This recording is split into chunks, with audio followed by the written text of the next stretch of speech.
Assalamualaikum warahmatullahi wabarakatuh. Saya Widya Rahma Batubara, mahasiswa BK semester 4 berperan sebagai konselor.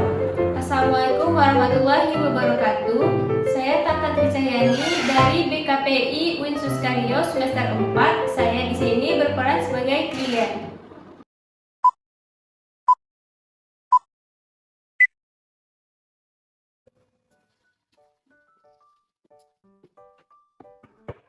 Assalamualaikum. Waalaikumsalam. Silakan masuk. Di sini ya.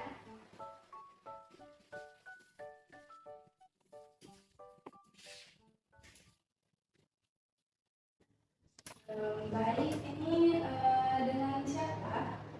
Saya Tata. Oh, Tata dari semester berapa? Semester 2, Kak. Sebelumnya Tata udah pernah belum masuk ke lab? Belum pernah lagi, Kak. Jadi di sini Tata ada yang mau Tata ceritakan atau gimana?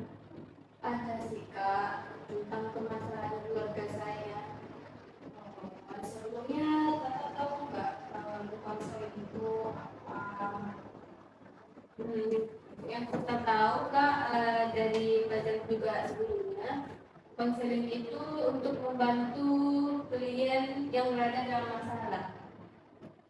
Ya, nah karena Tata belum pernah melakukan konseling nih sebelumnya, jadi di sini kakak mau ngasih tahu kalau proses konseling ini kan kita lakukan hanya berdua, jadi sifatnya rahasia. Jadi Tata jangan sungkan-sungkan untuk mengeluarkan atau menceritakan semua yang Tata rasain, karena Tata juga harus sukarela, jadi nggak ada yang terpaksa di sini. Terus konseling kita berjalannya 30 sampai 40 menit lah, tergantung kapan siapnya dan Tata udah lega karena udah menceritakan semua masalah Tata. Jadi Tata udah bersedia belum untuk menceritakannya? Sudah, Kak. Oke. Nah, Tata mau menceritakan dari mana dulu nih?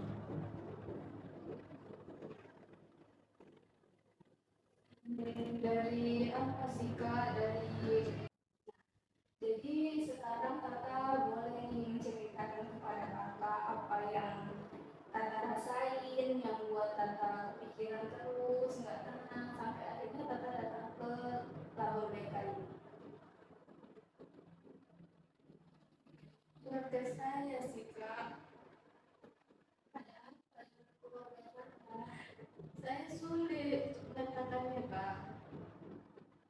Coba ceritakan aja, bawa tenang dulu, tarik nafas, sambil langsung cerita. Nggak bisa juga, Kak. Baik, kalau misalnya Kakak masih belum bisa juga, nih coba Kakak gambar di sini, Kakak kasih kertas sama pena, apa yang ada di pikiran Kakak, Kakak tuangkan di kertasnya.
Sudah, Kak.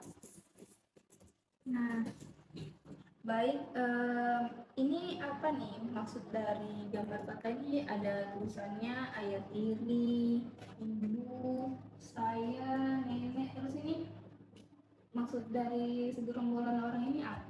Ini nih teman-teman saya, Kak. Jadi ini saya sekarang ini tinggal bersama nenek saya di rumah kami kan. Nah, terus ibu saya ini menikah bersama ayah tiri saya. Ayah saya kandung itu sudah meninggal, Kak. Oh begitu. Jadi inti permasalahannya ada di ibu kandung kamu yang nikah lagi. Iya, terus gara-gara ibu saya ini menikah lagi, saya itu dibully oleh teman-teman saya, Kak, karena mempunyai ayah tiri. Oh, jadi sekolah kamu pun terganggu karena ibu kamu yang nikah lagi, teman-teman kamu yang membuli, jadi membuat Tata kepikiran dia nggak tenang gitu.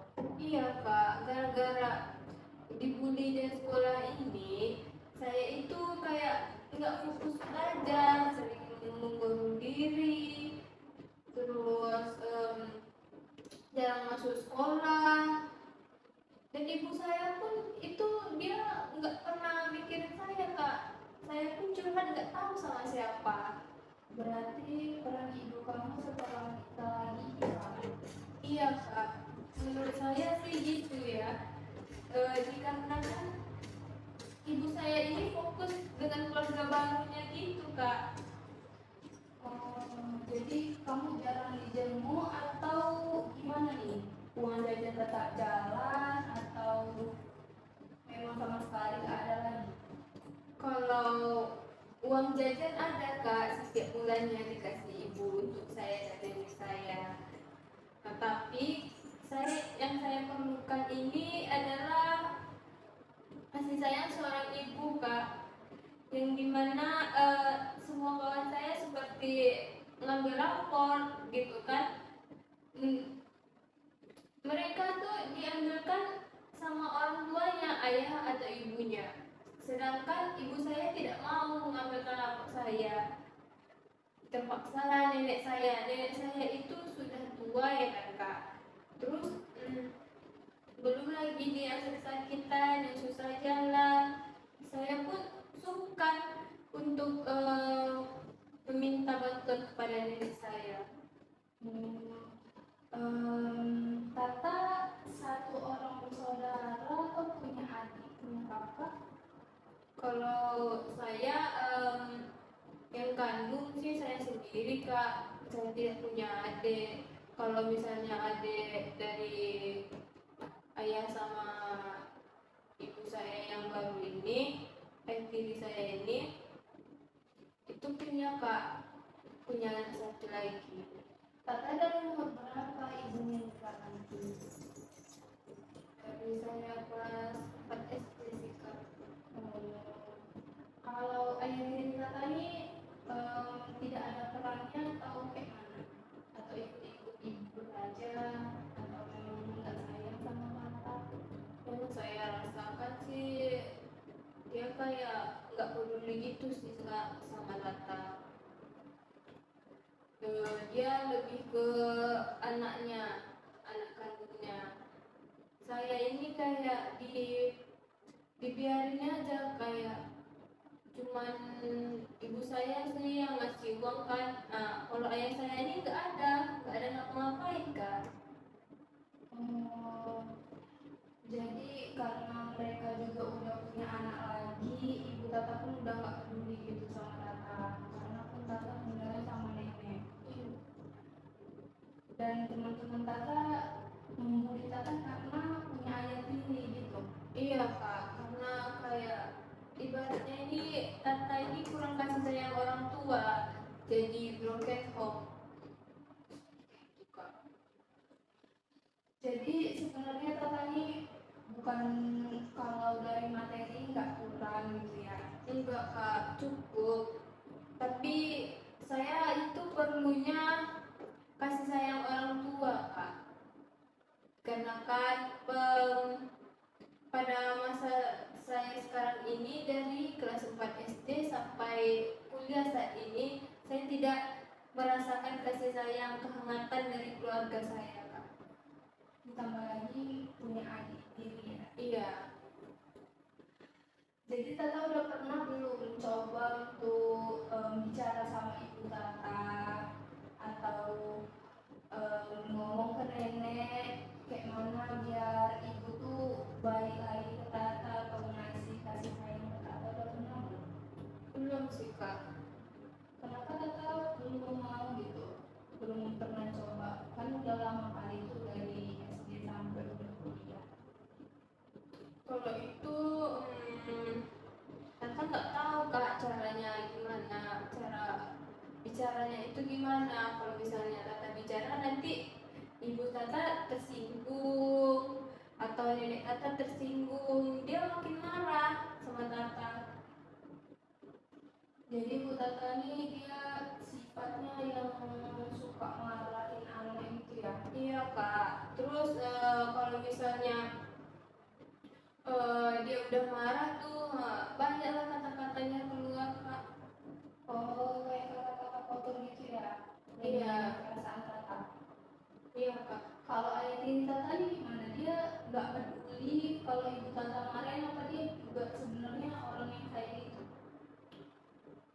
Dia sebenarnya orang yang kayak gitu juga kak. Malahan dulu ibu Tata ini nggak pernah tuh ngomong kasar gitu kan kak.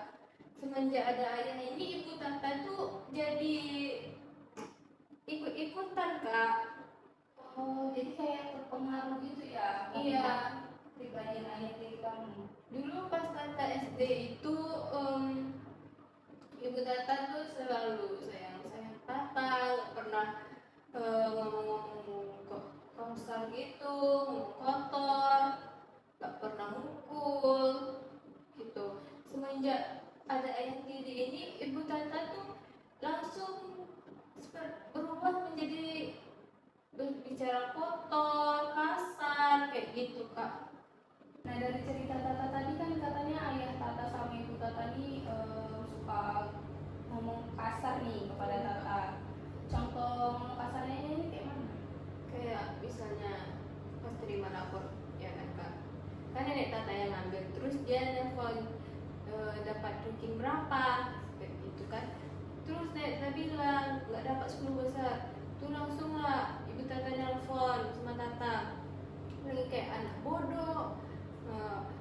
Terus dibilangnya percuma saya ngasih kamu uang tapi kamu itu nggak rajin belajar gitu kak. Jadi dari apa yang ibu dan ayah tiri Tata katakan yang membuat hati Tata sakit, gimana respon Tata?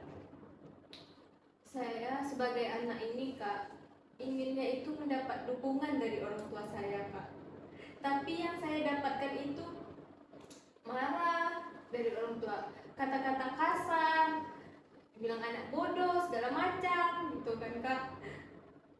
Perasaan saya ini hancur kak, hancurnya kak. Udah tidak dapat dorongan dari orang tua, malah kata kasar yang ada. Sedih sekali ya jadi Tata, berarti ini udah berlangsung lama ya. Iya kak, dari saya kelas 4 itulah kak, semenjak ayah ibu saya itu nikah bersama ayah tiri saya. Berarti udah lama Tata mendapatkan kurang kasih sayang. Iya, dari Kak. ibu Tata. Nah tadi Tata juga ada kan cerita kalau Tata lagi dimarahi sama ayah dan ibu Tata, Tata mengurung diri di kamar. Tata ngapain aja tuh kalau ngurung diri? Kalau ibu saya atau ayah tiri saya itu maling saya kan kak, saya itu di kamar saya kunci pintu, terus saya nggak keluar kak, saya nggak makan, saya itu sering tarik rambut gitu kak. Berarti itu cara Tata untuk mengekspresikan emosi Tata. Iya kak. Selama ini berarti Tata dengan cara ngurung diri terus.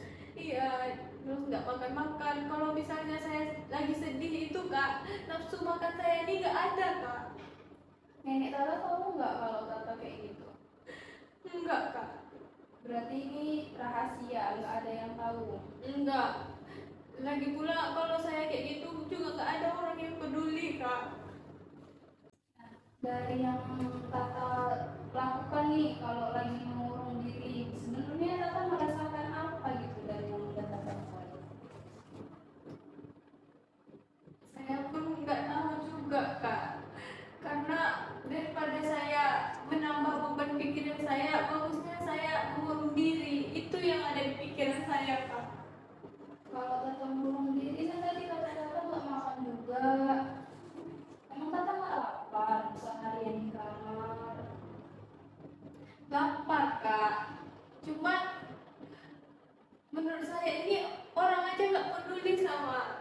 Tata, gimana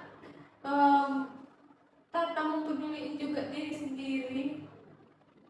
Kalau Tata nggak makan-makan di kamar terus nyakitin diri, Tata juga bisa sakit, masuk rumah sakit, rugi juga untuk diri Tata. Nah, dari yang Tata bilang tadi kan Tata sampai nggak makan nih. Kalau Tata nggak makan kan Tata juga bisa sakit, masuk rumah sakit, jadi kasihan juga untuk diri Tata. Ya sih kak, kemarin itu Tata sempat masuk rumah sakit karena makanan lambung. Tapi orang tua Tata juga nggak peduli juga kak. Bukan, jadi kasihan diri Tata juga. Nah, selain nggak makan nih Tata biasanya ngelakuin apa lagi nih kalau lagi ngurung diri di kamar? Biasanya Tata tarik rambut sih kak, karena kan kalau misalnya Tata sedih itu kan nanti jadi pusing. Tarik rambut itulah solusi yang baik bagi Tata kak. Itu yang Tata rasakan. Jadi kalau misalnya Tata udah narik-narik rambut nih, itu pusingnya emangnya akan hilang? Sebentar sih kak, pas Tata tarik rambut itu. Terus selain narik rambut ada lagi nggak yang Tata lakukan untuk mengekspresikan emosi Tata?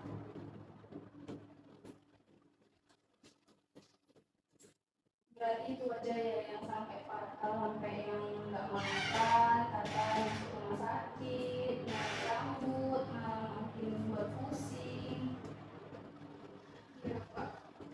Berarti Tata dalam mengekspresikan emosi Tata selama ini malah membuat diri Tata gak nyaman dan malah sakit ya. Iya, iya seperti itu kak. Menurut Tata mau gak lagi melakukan hal itu? Kalau sekarang ini Tata masih melakukan hal itu sih kak. Cuman Tata masih bingung gimana cara merubahnya. Berarti Tata bingung nih gimana cara merubahnya, mengekspresikan emosi Tata kalau lagi marah, kalau lagi sakit hati sama ibu dan ayah Tata. Iya kak. Jadi Tata udah tahu nih kan kalau misalnya cara Tata mengekspresikan emosi Tata itu selama ini negatif. Iya kak. Jadi Tata mau berubah nih. Iya, gimana caranya kak? Menurut Tata dulu nih gimana biar Tata tuh cara mengontrol emosinya stabil, nggak yang kayak tadi. Itu Tata belum tahu sih kak. Biasanya kalau ngontrol emosi itu Tata tarik-tarik rambut gitu kak. Coba Tata contohkan dulu gimana biasanya Tata untuk mengekspresikan emosi Tata. Saya Tata tarik-tarik rambut kayak gini kak. Itu sampai perasaan Tata gimana tuh Tata menarik rambut? Sampai perasaan Tata kak, kan biasanya ini kepala ini sakit sekali kak. Kalau ditarik itu kak, kayak gini kak, itu tuh sakit kepala saya hilang. Jadi kalau misalnya udah sampai puas gitu baru Tata berhenti narik-narik rambutnya. Iya kak. Berarti setiap ada permasalahan Tata melakukan itu untuk buat emosi Tata lebih stabil. Iya. Nah, coba Tata melakukan yang kakak contohkan ini ya, dengan Tata narik nafas, relax, atau Tata kepal sambil kepal tangan Tata dua-duanya sambil tarik nafas sampai mulai tenang, hembuskan. Atau misalnya Tata nih lagi marahnya dalam posisi berdiri, Tata bisa sambil duduk sambil tarik nafas sampai relax. Atau karena Tata kan suka menggambar nih, Iya kak. nah, kalau Tata lagi marah Tata coba aja gambar gitu, atau mengekspresikan coret-coret aja nggak apa-apa, sampai yang penting Tata jangan nyakitin diri Tata. Jadi bisa dicontohkan atau gimana kalau Tata nanti ada masalah lagi dengan ayah dan ibu Tata? bisa sih kak. Jadi jangan lakuin hal-hal negatif lagi ya, yang merugikan diri Tata sendiri, sampai gak makan, melumpuhi di kamar, melukai Tata, sampai menyebut-nyebut rambut ya. Nah, coba Tata sebutin balik gimana cara mengekspresikan emosinya mulai sekarang. Yang pertama itu ketika emosi itu awalnya tarik nafas, lalu jika tidak bisa juga kepalkan tangan sambil tarik nafas. Jika seandainya berdiri, duduk, lalu kepalkan tangan, lalu baru tarik nafas lagi. Itu kak. Coba Tata sebutin ulang apa aja yang cara-cara untuk mengekspresikan emosi Tata nih. Yang pertama itu ketika emosi kita harus tarik nafas. Yang kedua, jika misalnya emosinya tidak reda juga, kepalkan tangan lalu tarik nafas. Hembuskan. Jika seandainya berdiri, kita itu duduk lalu kepalkan tangan dan hembuskan nafas.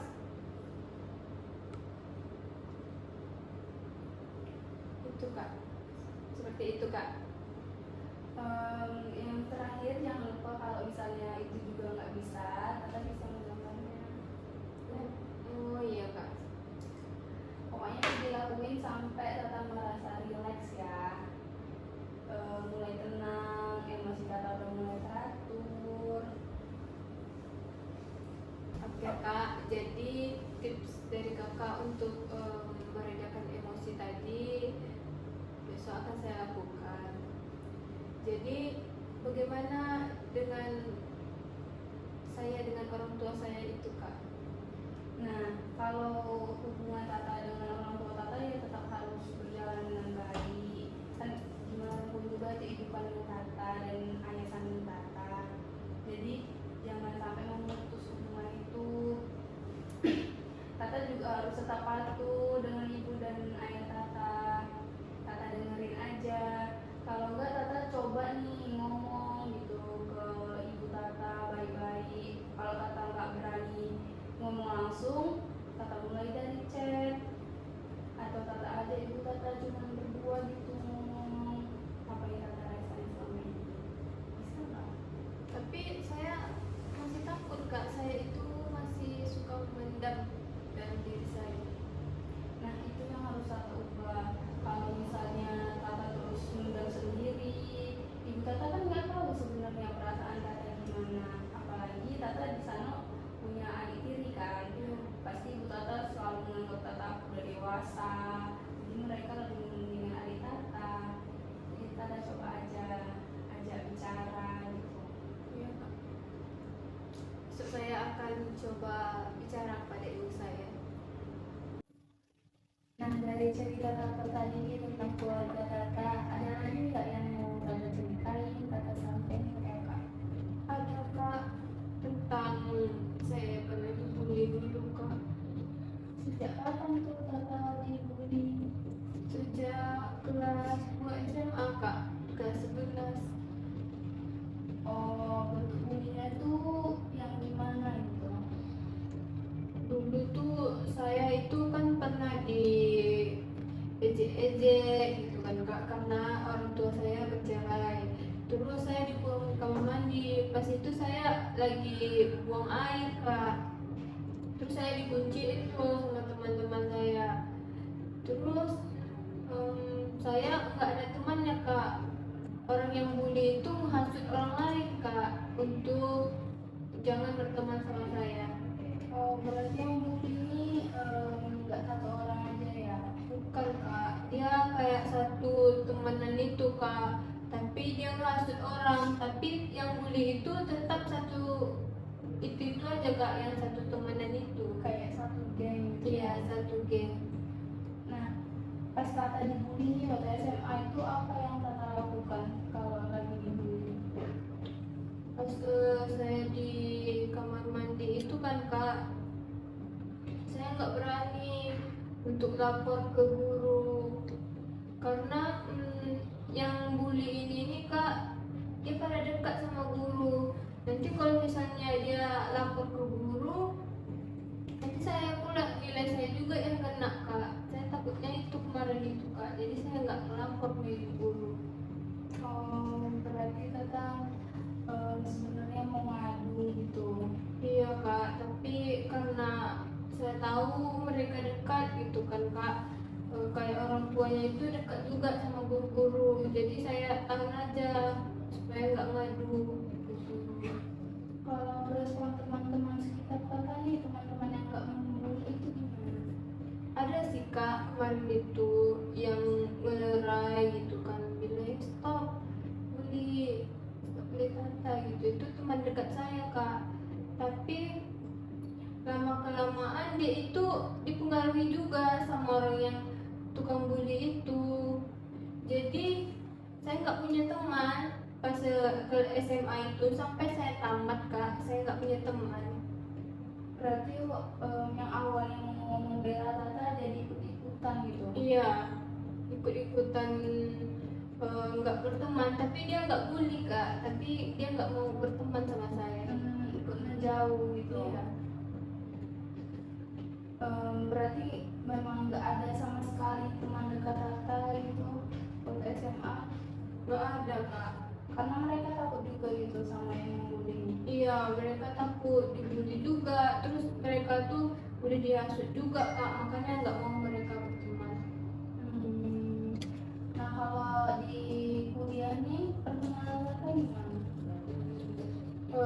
Ada macam aja sih kak, nggak ada yang mau bully, menguatkan, karena Tata itu kan dari keluarga yang kurang utuh gitu kan kak. Jadi selama berapa tahun Tata kuliah? 1 tahun kak. 1 tahun ini aman-aman aja pertemanannya. Iya, aman-aman aja sih kak, cuman Tata takutnya mereka tahu latar belakang Tata pernah dibully, mereka malah membuli Tata gitu kak. Oh, jadi selama ini nggak ada gitu respon-respon negatif. Nggak ada kak, mereka nguatin Tata kak kalau pas mereka tahu kalau orang tua Tata itu udah bercerai. Nah, berarti Tata harus bersyukur gitu. Udah setahun juga mereka masih mau berteman sama Tata. Iya kak. Yang mana dulunya malah orang-orang menjauh gitu. Iya. Jadi Tata harus syukur itu. Jadi kan pertemanan Tata nih beda waktu SMA sama kuliah, yang mana SMA suka bully Tata, yang kuliah ini malah mendukung. Jadi yang bisa Tata ambil atau bersyukuri apa yang sekarang? Saat ini sih kak, Tata bersyukur kali karena udah memiliki teman-teman yang baik yang nggak mau bully. Jadi pikiran Tata itu sekarang ini ada baiknya membuka pertemanan untuk orang baru, karena tidak semua orang itu sama. Nah, jadi gimana nih perasaan Tata, udah terkeluar semua yang mau Tata ceritain atau belum? Udah kak, alhamdulillah udah. Jadi udah lega ya. Udah kak, mulai lega.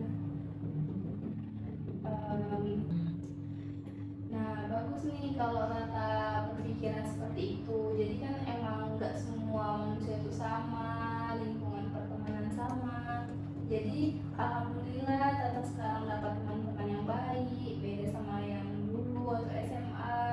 Jadi Tata nggak usah perlu khawatir kalau teman-temannya yang sekarang tuh bakal jahat. Semoga sampai Tata tamat atau di dunia kerja besok teman-teman yang baik aja, nggak ada lagi yang bully Tata.